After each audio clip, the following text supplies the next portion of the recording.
So many people are asking, how is it that they can be so confident in life? What is it that they need to be confident? Now there's so many people who want to achieve so much. Maybe you're a girl who wants to wear hijab, maybe you're a boy who wants to practice Islam somewhere else.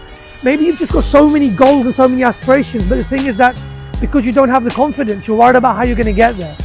Let me tell you the most important key in self-confidence, and it's actually self-awareness. To understand yourself more than anyone understands you. Let me ask you a question. What's the wealthiest place on this earth?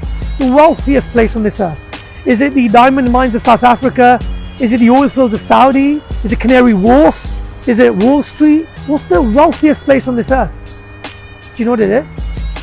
It's the graveyard. And do you know why?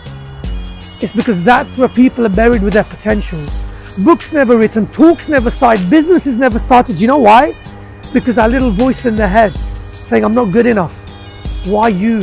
There's better people out there than you. And for so long that voice haunted me, and I said that I was going to get rid of that voice. There's a philosopher called Cooley who has an amazing quote. And what he says is, I am not what I think I am.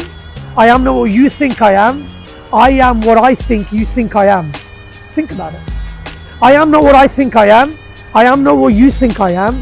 I am what I think you think I am. You know, we live our life based on not what someone else thinks of us, but what we think someone else thinks of us. And what we need to do is we need to learn ourselves what we're good at, what we're bad at, concentrate on what we're good at, and just go after that. And sometimes we're looking for things everywhere, but the truth is that all the happiness and all the confidence actually lies within.